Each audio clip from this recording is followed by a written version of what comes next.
Hey guys, CompSciGirl523 here, and today we're going to do the question and answer I talked about. I got a lot of good questions from everybody, and yeah, so I'll do a little bit behind the scenes, kind of revisit the old maps, and yeah. So right now it looks like I'm standing actually inside one of my maps. I'm actually not. So I figured the best place to start talking about my maps would be where I actually come up with some of the ideas for my maps. So this is kind of like a random world that I have. Originally, as you can see, there's some things that probably make no sense. This is a world that I kind of would just build random stuff in. And once I started making maps, this became my test world. Really good tip if you ever want to make maps, have a test world, because sometimes commands can go horribly wrong. And you want to make sure that they're going to work properly before you actually put them in your map so as not to corrupt that world. So, it's just a little tip. So, I guess we'll start with, I had a few questions that involved how I did some of the commands. So, I kind of set up a little thing over here to kind of show some of the basic commands that I've been using. So, I guess we'll start with this one. So, this one right here is a circuit that I use when, when I am having the characters talk to you, and you can press the arrows to keep going. So, do this. And I walk over this block. Homan says tick-tock. I say goes the clock. So, how this is actually working is I'm actually testing for a player at that actual coordinates within a 3-block radius. So once it detects that that player is there, it deletes the block that's behind here. So in this case, it was redstone because it was powering it. It fills it with air, and then I run a tellraw command. Now the tellraw command I'm running has a very special additional data attached to it called a click event, and you can actually run. Whoops! I accidentally hit the button. You can actually run commands from the console by a player clicking on something in the text. So, for example, this one has a set block. You can also use teleport, which I've used in my maps before. So you see it sets the block, and then this is just me talking. When I wanted to have your player name pop up, I had to use a selector so that it knew that I was looking for the nearest player on the map. That's how I'm able to get everybody's usernames.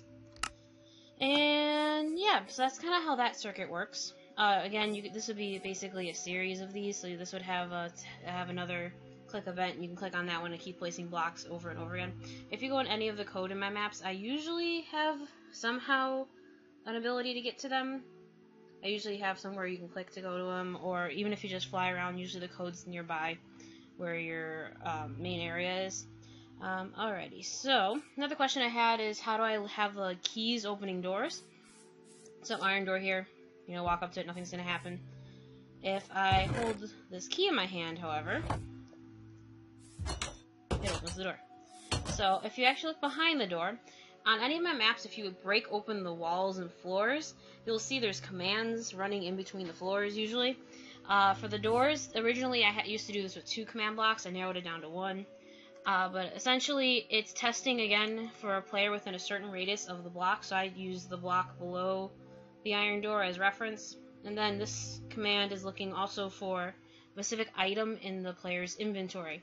You can do this with either custom named items, like for example I have an item named key, or you can also do this with specific Minecraft IDs. So I can have it say ID Minecraft clock, or ID Minecraft tripwire, stuff like that. Alright. And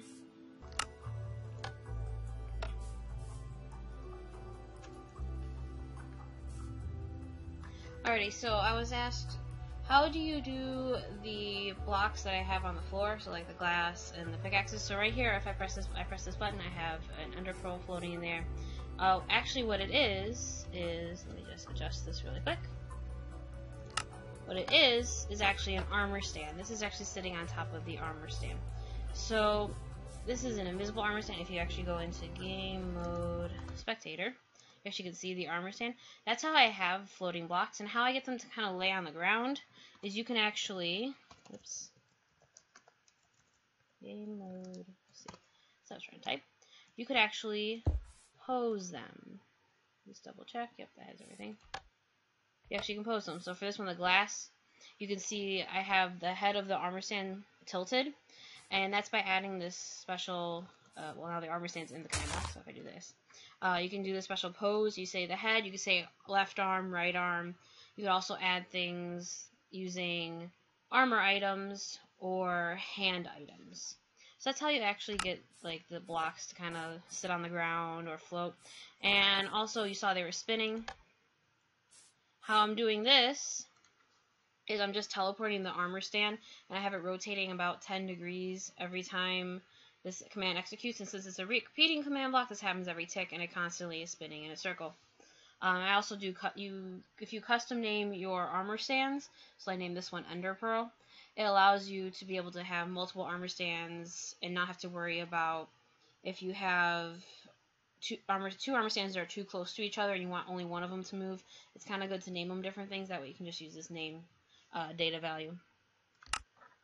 But yeah, that's kind of like the basics, really, of some of the commands that I use.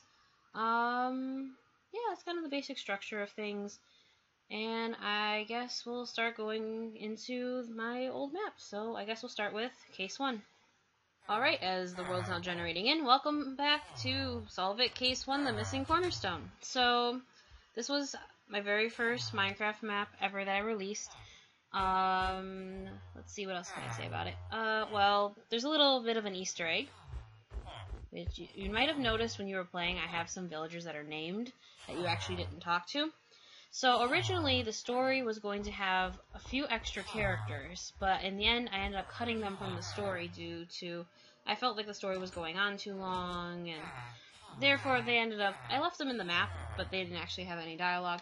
That's one thing when you're making maps, be prepared to have to change things as time goes on. Usually the first story that I write is not actually the final story you end up getting to see, because things change. I change my mind about maybe I wanted to add another character, or maybe there's like too much going on, and then you want to like not have too much going on, but have not just enough going on. It's just kind of a balancing act. So let's see, what kind of questions do I have?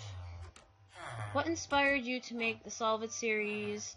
How did you get the idea for Solve It? And did I like mystery stories when I was younger? So yes, I did like mystery stories when I was younger. I still like mystery stories now. As for inspiration, I don't really think I had anything specific that I can pinpoint. I kind of just had the idea I wanted to make a mystery map. And actually, a little bit of a backstory. The original name of this series was not going to be Solve It. Solve It came along actually about halfway through building and writing the story. So, originally, this series was going to be called Train to Mystery, and it revolved around the fact that this train was here. I quickly changed my mind when I realized how long it takes to actually build a train. This was before structure blocks were a thing, and trying to have large structures that were in the same, like in maps over and over and over again, would require me to have to rebuild it almost every single time. Either that, or I'd have to save an older version of the world where I just had the train. But at the time I had already built up most of the town, and I was like, that's probably not a good idea. Little did I know, several maps later, I would be building a train that would be a lot more complex than this.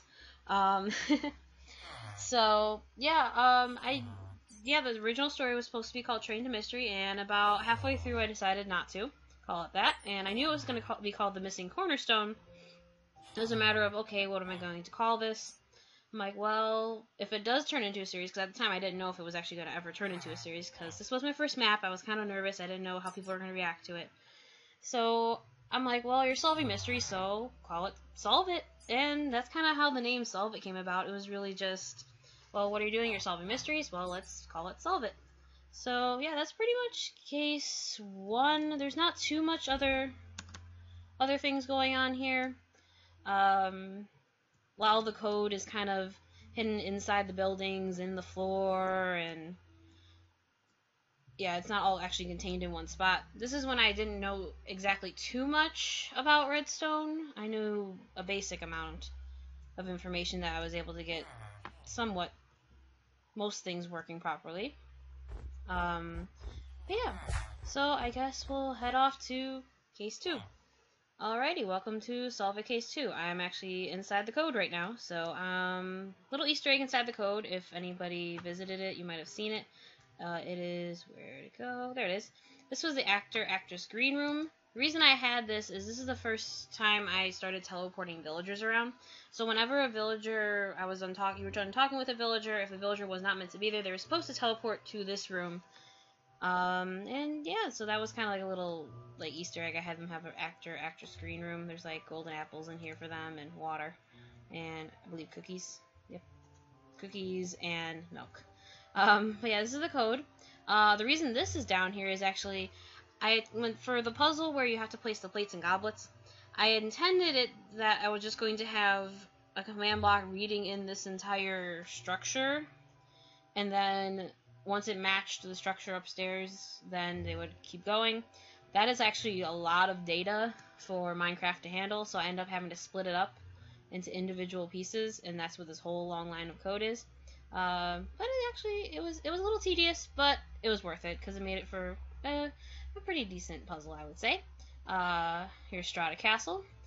Took me about 2 weeks to build Strata Castle, and that was to get the shell of Strata Castle built.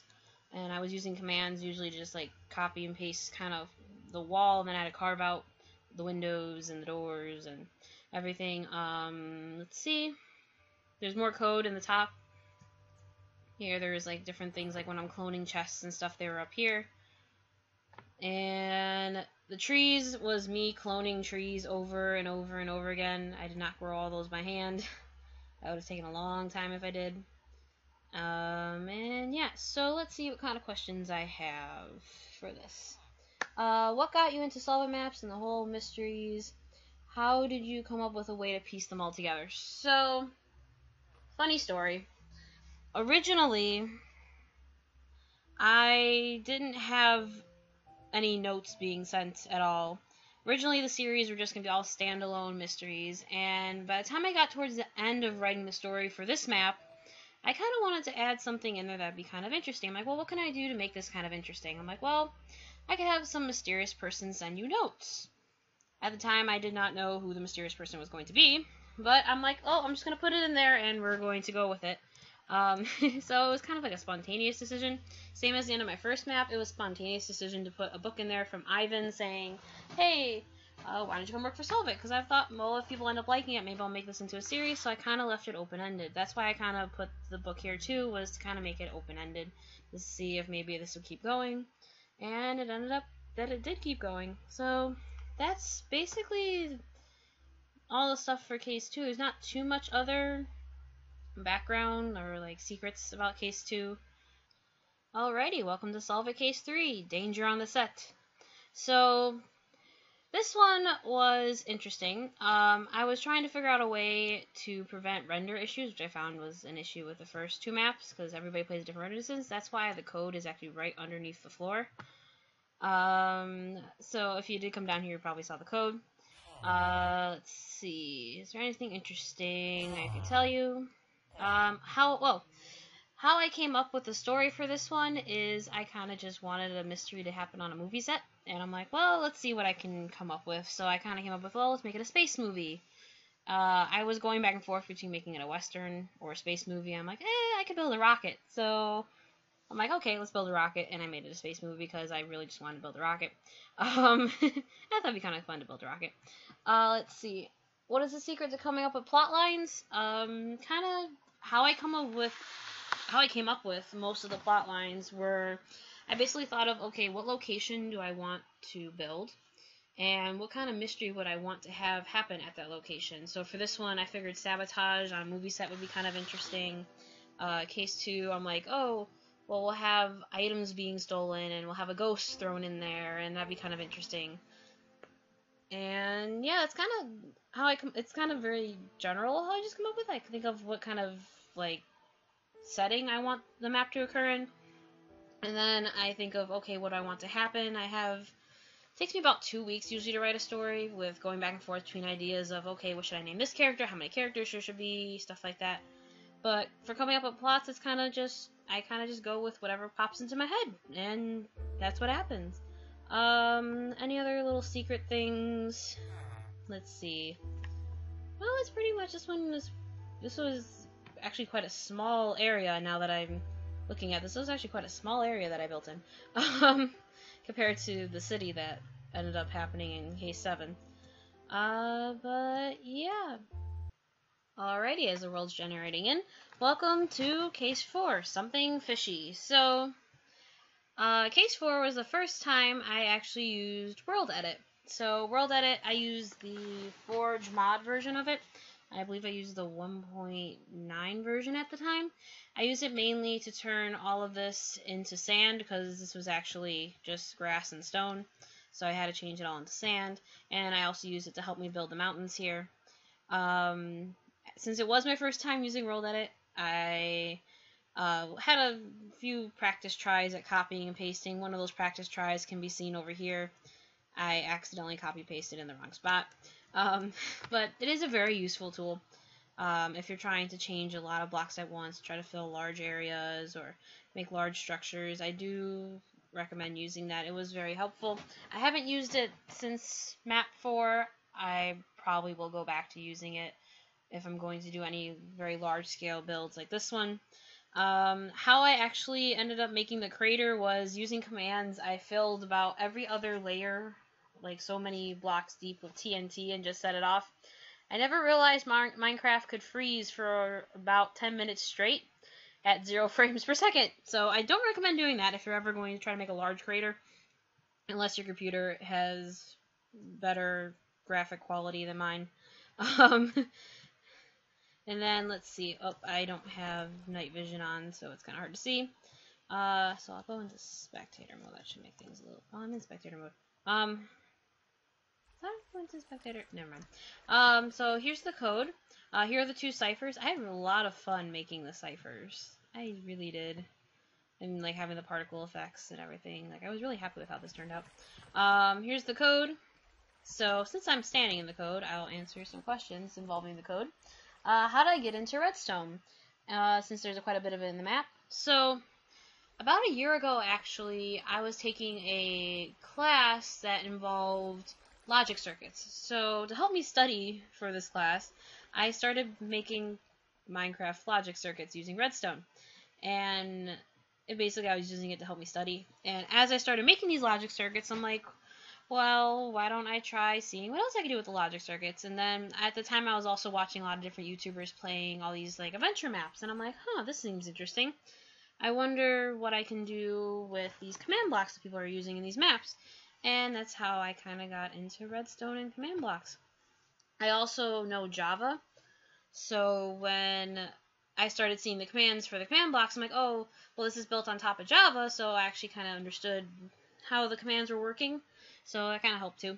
But yeah, I started off with making logic circuits and then ended up making command block stuff. And that's how I kind of got into redstone, was just because of a class I was taking in school. That's the only reason I really got further into redstone than I had previously. So yeah, let's see what else. How do you come up with the characters' names? One word, puns. Well, actually more than that, but usually my characters' names are kind of puns, or they're kind of just related to the theme of the map. For example, for this map, I had Oswald Fisherson, who was the criminal. He was fishy, so his last name was Fisherson. In case 3, I named one of the characters, when they're telling you what the movie's supposed to be about, I named him Kelvin Temp. That's a pun on the fact that kelvins is the unit of measurement in science for temperature. Other than that, it's kind of, I just name characters based on the theme of the map or what I think sounds kind of cool for a character name and stuff like that. But yeah, it's just make up things that have to do with what's going on. That's how I came up with character names. Let's see. This is the first map I realized how much armor stands can do. I think my one playtester, SMP Mike 23, he actually helped me with the elevator. He explained to me how that would work, so I appreciate that. He also told me where to put the code to help reduce the render distance, issues. So again, thank you to my playtester for that. And yeah, so that was pretty much case 4. So I guess we'll go on to case 5 now. Alrighty, welcome to case 5. High risk, high mountain. Little fun fact, this is the only map that I actually did not build on a super flat world. So for this map, I actually had to do a custom generation where I only wanted one biome. That's actually a setting you can adjust when you create your world. So I adjusted it so that it would give me a extreme hills biome, and because of this, some of it is actually floating in the air. I tried to hide that fact by blocking the windows. The reason I ended up having it float in the air is because there's no really flat space to put it down without the trees being noticeable, and the trees kind of give it away where you were going, and I wanted to kind of keep you in suspense until you actually got the dossier and it said, oh, you're going to the mountains. So I also had to control the weather over here to make sure it wouldn't start snowing while you were walking around. As you see, it was snowing, and I had to have some commands that were fixing that problem. Sorry, I accidentally hit one of the keybinds for the cinematic camera. So if I fly over this way, I will actually meet you back when I get to... Alrighty, now we're actually at the map. It actually wasn't that far. I forgot how close I had built this. So this was case 5. This is where I had the ski lift. The ski lift actually took quite a few tries to make. If you saw in my random world, there was actually the ski lift probably running in the background. I don't know if you're able to see it. Do I actually have this up so I can press the button? Is this after I played? Nope, this is not after I played, so it's not controlling it yet. So case 5, like I said, it was built in a custom generated extreme hills biome. This one was the first map I really had like a major plot twist with having Judy be 2 people. That was kind of like, I kind of like the idea of putting a plot twist in there, so I'm like, oh, maybe I'll use that in future maps. I'll put plot twists, and then there ended up being a plot twist in the next map. These tunnels I actually dug out myself. Took about 2 hours to dig these out and set up the trivia for this little fun fact. It was actually kind of fun to actually kind of like try to figure out how I can map it out so that you're going all different directions. And there's like little Easter eggs. Like I showed in my video, there was like a creeper like armor stand that's supposed to like be like boo, like scare you if you see it. Let's see. Oh, I could actually show you inside the floors. So, like I said earlier, I hide code inside the floors. So if I break through here, you can see in between floors, there's actually command blocks hiding. So there's actually a 1.5 block gap in between all the floors. This is so I can run different commands for doors and various other things. For example, the showers, I had particles running. If you do this, you see the particles running, and I happen to be in the room where there's a key. The key just fell out of there. But, yeah, so that's kind of a little neat thing. That's one thing when you're making maps, hiding the redstone is pretty important. I know people usually don't like seeing all the redstone. So hiding redstone is something that you kind of have to just figure out as you go along. So if you go back to case 4, I had gaps actually in between the floors like I do here, but in that case I had to put glass around the command blocks so that the redstone wouldn't trip them off. Glass actually acts like a signal blocker for redstone. So if I were to grab here and grab this, and let me just get that and that, so I can just do a simple thing here. So simple demonstration of this. Glass, signal won't go through, stone. If I had the right thing on this side, it actually worked. Sorry about that. And then I can prove what glass doesn't. I was hoping I had glass blocks in the wall, and it doesn't work through glass. That's because glass is considered a non-solid block, therefore you actually don't pass redstone through. So that's actually a good thing to use if you're trying to isolate your command blocks from things so that you don't accidentally get redstone triggering things before they are meant to. So let's see what kind of questions I have here. How long does it take to make a map from start to finish? So from start to finish, it depends really. It depends on how much free time I have. During the summer, I had a lot more free time than I have now that I'm back in school. Usually a story takes me about 2 weeks to write. It varies depending on if I get writer's block or not, which happened quite a few times. And then building takes another 2 weeks-ish, depending on the complexity of the builds. If the builds are complex, I would get help from my playtester Jack Craft. He helped me build a decent part of the city for Case 7, and he helped me build some structures also in Case 6. Again, thank you, playtesters. You guys are awesome. So then, yeah, so that takes about 2 weeks, and then programming takes another 2.5 weeks. The reason I was able to get it done in a month's time is because usually these processes are not exactly happening separate. I try to overlap them, so while I'm writing the story, I might start building the sets, because that kind of helps me see what direction I want the story to go in. So, for example, if I'm having a hard time figuring out how I can structure something, I might have to change my idea of what is going to happen in that part of the map. For example, not in this map in particular, but...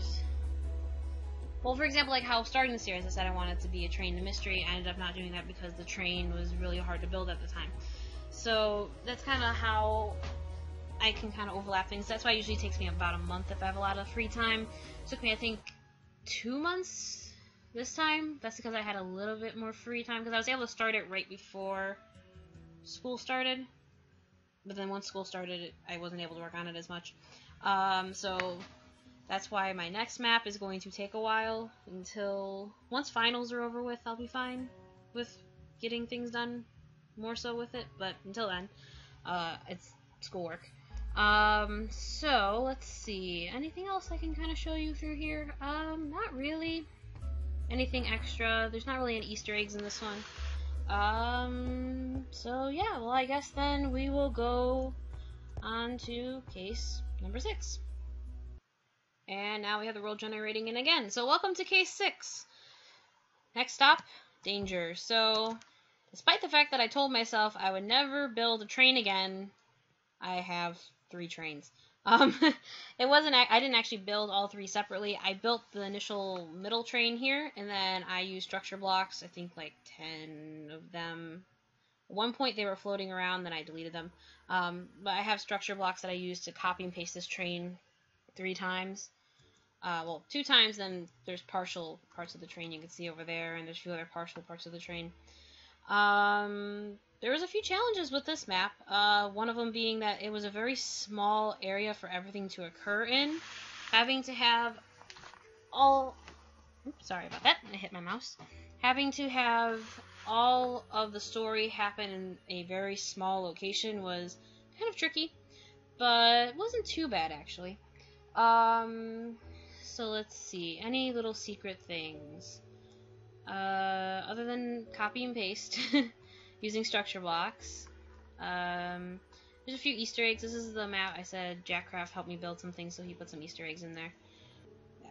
So the train station, as you see, I did save the train station because it is used in case 7. Solve It is actually just right over here. You don't go very far from Solve It.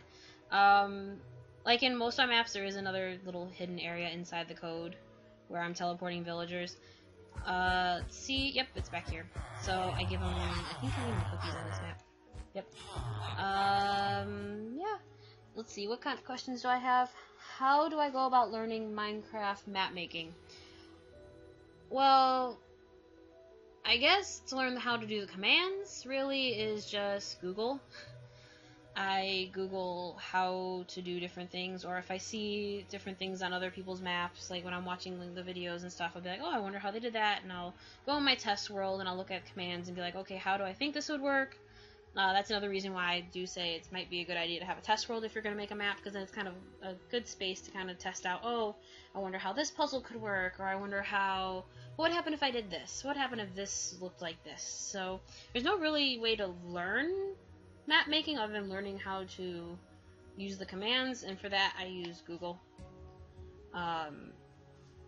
yeah, that's pretty much how you can learn the commands. They do have books out there on commands, but I don't know if there's an updated version. I know commands are supposed to be updating. Every time they update Minecraft, there's an update to the commands. So that's another thing you have to watch out for. I know I have to double check. I know 1.11 they said there's going to be some updates to the commands. So I don't know if the next map's going to be one in 1.11 or if it's still going to be in 1.10. Probably still be in 1.10 because I don't think 1.11... I don't know when 1.11 is officially coming out. So probably still be in 1.10. But every time they update, they change things slightly, so it's always good to check. So yeah.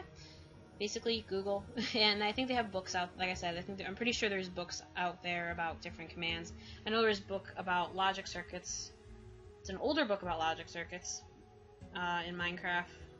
But other than that, yeah, there's not too many things with Case 6. The major plot twist was Hoenn being kidnapped and Hoenn being the one who sent you the letters.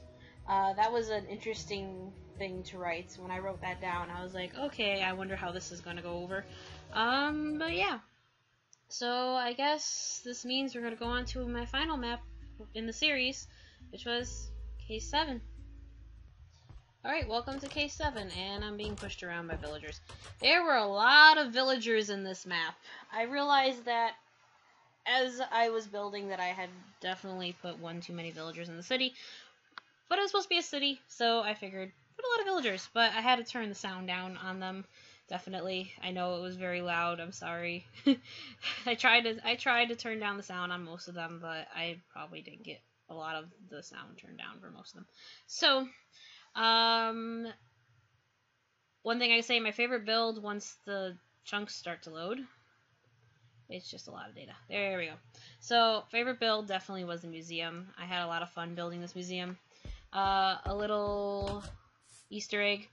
There's a reason this sign is here. So, I was building the museum, and I was building the villager wing, where I have, like, the YouTubers, and I come out of the museum, and I look over, and there are 2 villagers swimming in the pond.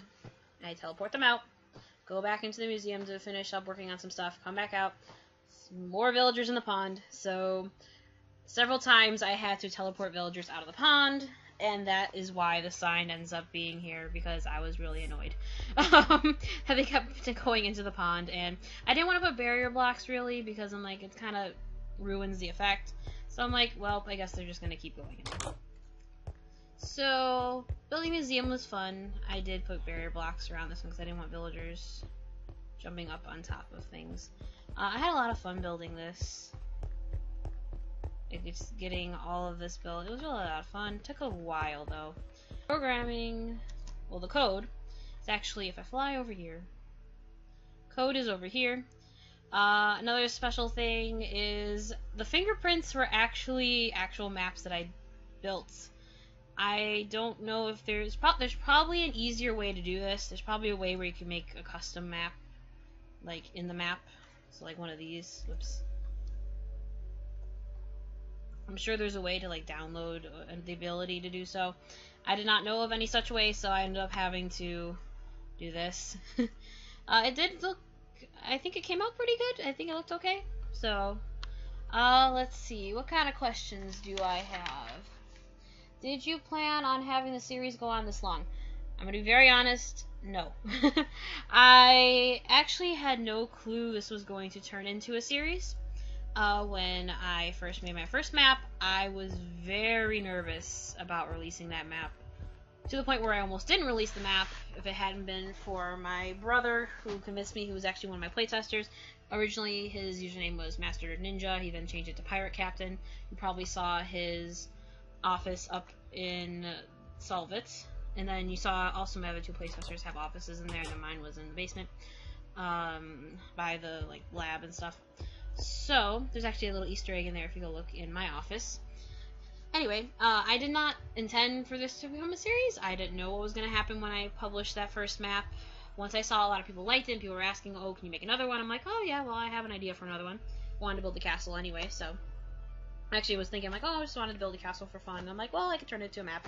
So I built the castle, and people wanted to me to make another one. I'm like, well, okay. I'm like, well, why don't I turn this into a series? And that's when I'm like, okay, well, I have a note thing going with the second one. So I'm like, well, let me sit down and kind of plan out what's actually going to happen. So after case 2 is actually when I planned out the rest of the series. I went back and forth quite a few times on the different locations. I knew the last one was going to happen in a city. I knew the second to last one was going to be a train. Case 3, like I said, it was going back and forth between different movies. Case 4, I wasn't sure what I was going to do. And then I kind of just thought, oh, underwater science base, that might be interesting to build. And then case 5, I went back and forth between a ski resort and like an island resort. And I ended up going with ski resort because I figured out how to make the ski lift. But other than that, I really had no clue how long this series was going to go on for. And then I ended up just, made it 7 maps. So let's see, what other things? Well, this is a little bit of advice. I'll give you a little bit of advice. Expect the unexpected when you're making maps. So I'll show you a little something funny. Game. Load spectator. If you fly down here, where our dear friend Ivan was causing trouble. So if you come in here, so I mentioned earlier that things change in the map based upon what's feasible and what's not. So I knew that the Ender Dragon was not supposed to be able to break obsidian or bedrock. So I thought, okay, if I spawn the Ender Dragon in this room, you can battle him. What I didn't realize is that the Ender Dragon would try to run away. If you go through the wall over here, this is what happens when you try to unleash an Ender Dragon into the world. It tries to escape. I don't know why it kept going in this general direction. I'm assuming something to do with wherever the dungeon is located, I guess. But this is a custom generated world where it's super flat, so I don't know if that's the reason. But that's why it ended up changing to the Wither, is because I basically couldn't contain the Ender Dragon because you cannot turn the no clip off on the Ender Dragon. There's no entity like data tag to do so. So things changed, and this was like, that's why the map was almost done and I couldn't get the Ender Dragon to cooperate.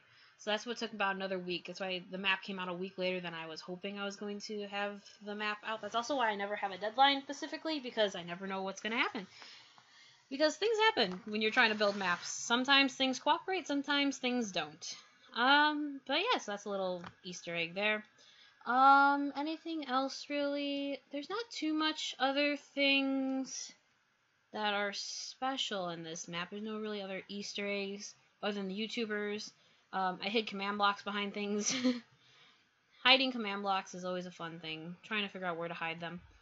Yeah. So, I guess, well, I'm going to teleport to another location. Well, I'm going into another world, actually. And then I will continue answering some of your questions. So, we'll be right back. Alrighty, so you're probably wondering, why in the world am I staring at a beacon? So, where I'm standing right now is actually the start location for where my next map's going to be built. This is actually where I'm planning on putting the code. So, yeah, it is going to happen. I already set aside a world. I have some things already built. Not really that much is built. I'm not going to show you what's built because it's kind of half built. But, yeah, this is actually the world where the next map's going to take place. So I'm going to answer some more questions. So, question: have you read any Nancy Drew books? If not, which mystery books do you read? I read all the original Nancy Drew books. I believe there's like 56 of them. I read those when I was younger. I also read Encyclopedia Brown when I was younger, and Boxcar Children, I think it was called, in the series. Yeah, I believe that's the name of the other mystery series I read when I was a kid. But I do like mystery books, so yes, I have read a lot of mystery books. Let's see, what else? How long have I been playing Minecraft? I started playing Minecraft when 1.8 came out, I believe. I'd seen it before. I saw it back when it was in 1.6. My brother was playing it when it was in 1.6.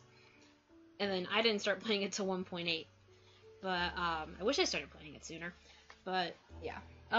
What's my favorite building block? Don't really have a favorite. I just like seeing what combinations of things I can come up with the blocks. And I always find it cool when they come out with new blocks and stuff like that. Let's see. Did I make my own Minecraft skin? Yes, I did. I make my own Minecraft skins. I kind of change them with whatever the season is. So like in the summer, I had like a summer style. And then for Halloween, I had my Halloween costume. And then now it's kind of like just fall colors. Let's see what else. Any advice? So, let's see. Advice. Don't be afraid to make a map. It is a lot of fun to make maps. Maybe someday I'll do other types of maps. I don't know. I'm debating if I'll ever make like puzzle maps because I kind of like making the mini puzzles. I wonder if I'd ever make maybe a full puzzle map. But advice: be prepared for anything to happen when you're making a map. Be prepared to change your mind several thousand times. But have fun. Have fun when you're making the maps. Be creative. Think of crazy ideas, and you never know. You might come up with the next cool thing that happens in Minecraft. And yeah. So now I guess would be a good time to talk about that hint that I said in the title. I give you a hint as to what my next map's gonna be. So let's see. This is going to be your hint. I'm standing in front of your hint. Also, there was a couple hints earlier in this video. If you noticed, there was some things that were alluded to, so I'll let you guys figure those out. So yeah. Thank you so much for watching this video. Thank you so much for playing my maps. I really do appreciate it. I'm glad you guys enjoyed the maps as much as I enjoyed making them.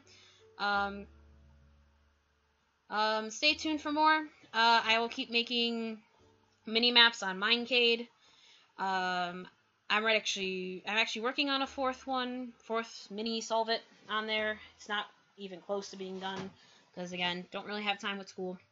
But that should hopefully I'll get that done sometime in the near future.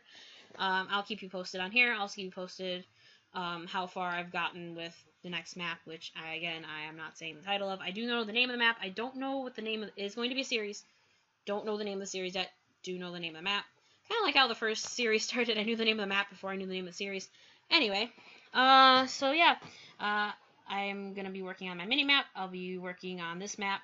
If you see me on Minecade, feel free to say hi. I've actually ran into a few of you guys. And yeah, so I guess that is pretty much it. I hope you enjoyed this video. Thank you for bearing with me in this video. I've never made a question and answer video before. So yeah, I guess I'll see you guys all next time.